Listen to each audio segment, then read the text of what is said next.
Halo semuanya, kami dari kelompok 7 akan menjelaskan tentang materi proposal penelitian. Sebelumnya, saudara sudah tahu belum apa itu proposal penelitian? Baiklah, mari kita bahas. 1. Pengertian proposal penelitian.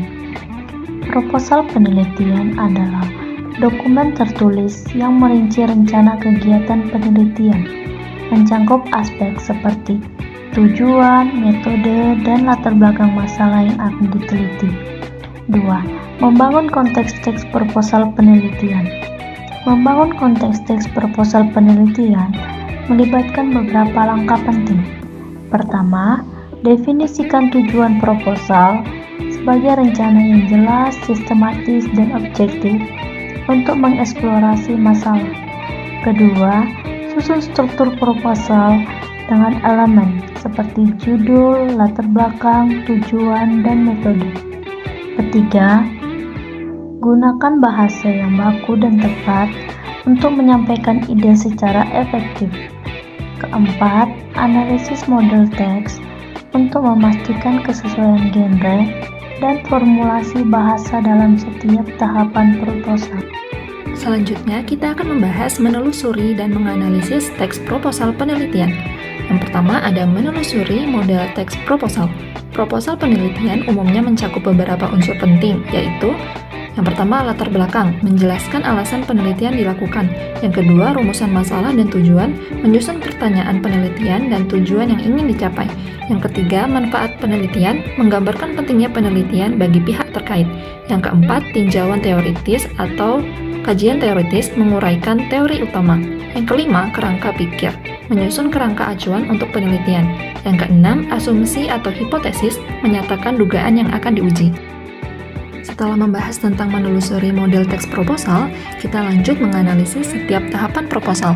Tahapan proposal terdiri dari pertama, pendahuluan, memuat latar belakang, rumusan masalah, tujuan, dan manfaat penelitian.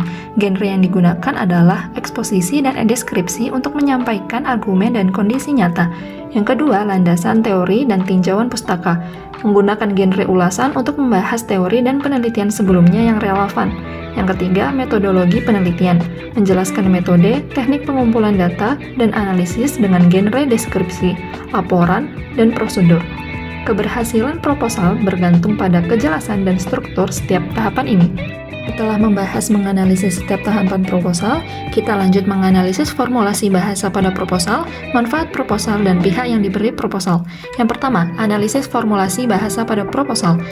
Yang ada kejelasan dan kepaduan. Bahasa dalam proposal harus jelas, terstruktur dengan baik, dan mudah dipahami. Kalimat-kalimat yang digunakan sebaiknya singkat dan langsung pada intinya, menghindari kebingungan pembaca. Lalu ada bahasa yang persuasif.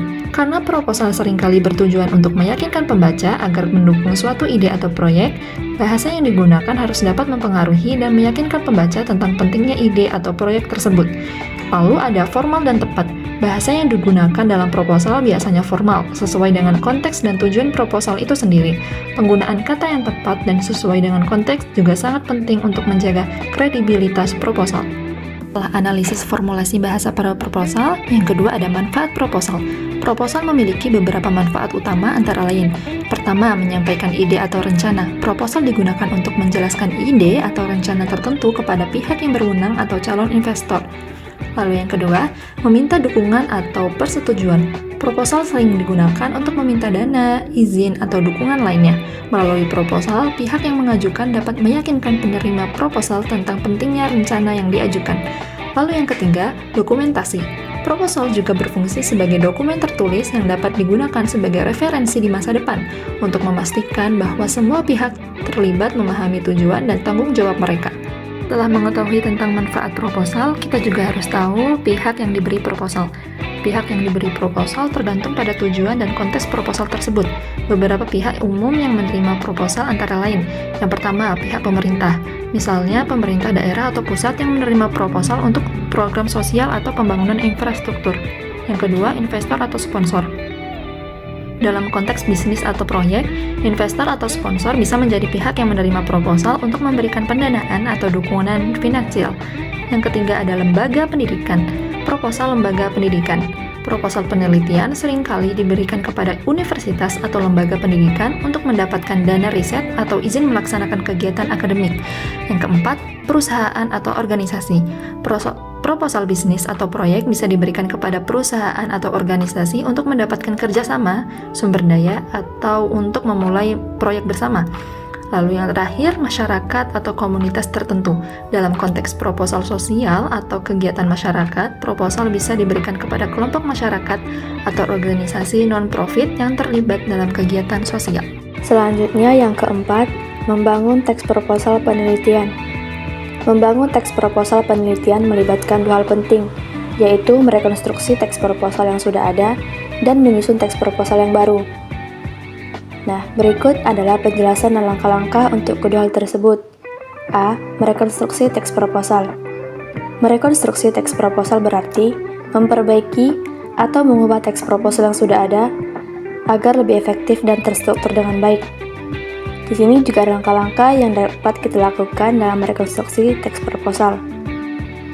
Yang pertama, judul. Judul harus singkat, jelas, dan mencerminkan inti penelitian.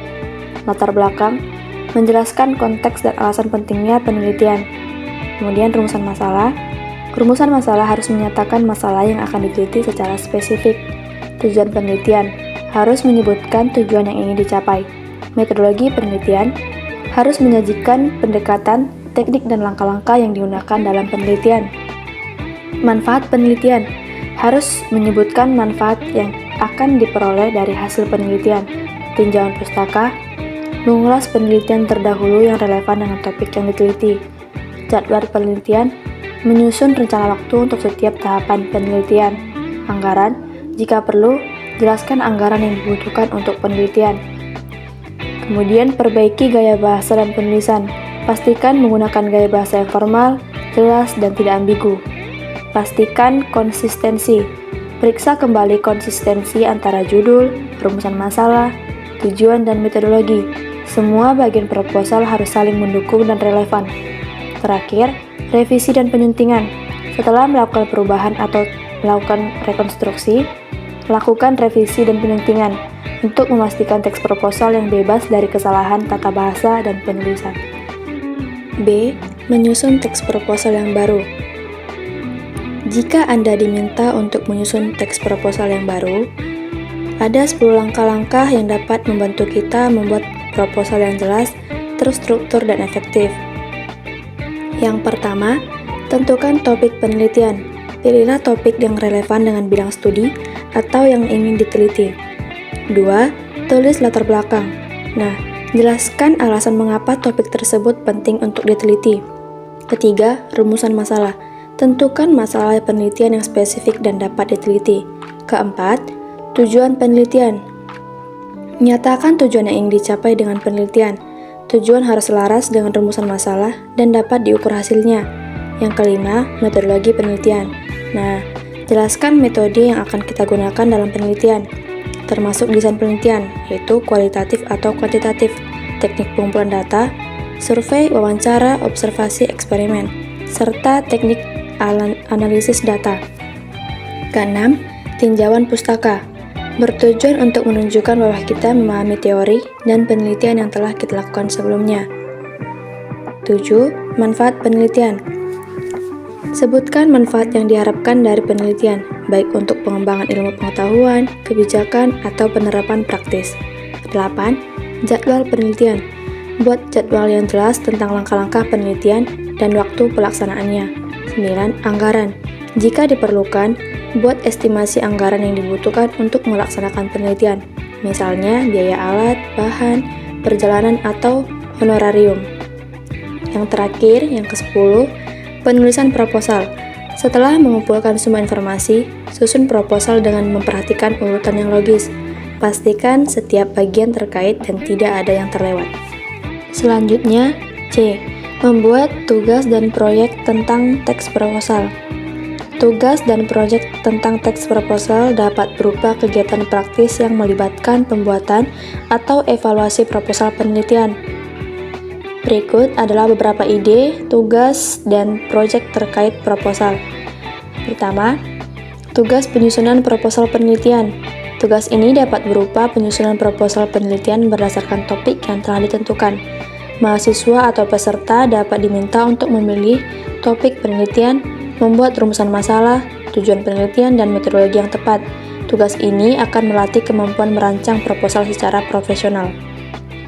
Kedua, proyek revisi proposal. Dalam proyek ini, peserta diberi teks proposal penelitian yang sudah ada dan diminta untuk merevisi proposal tersebut agar lebih baik dari segi struktur, bahasa, maupun kelengkapan isinya. Proyek ini bertujuan melatih keterampilan analisis dan revisi. Ketiga, presentasi proposal penelitian.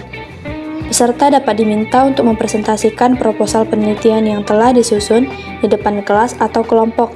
Hal ini berguna untuk melatih kemampuan komunikasi dan persuasif dalam menjelaskan ide penelitian. Terakhir, yang keempat, pembuatan proposal dalam kelompok. Tugas kelompok di mana peserta bekerja sama untuk menyusun proposal penelitian bersama-sama. Tugas ini berguna untuk mengembangkan keterampilan kolaborasi dan pembagian tugas dalam proyek penelitian. Sekian penjelasan materi proposal penelitian oleh kelompok kami. Jika ada yang ingin ditanyakan, silakan ketik di kolom komentar. Sekian, terima kasih.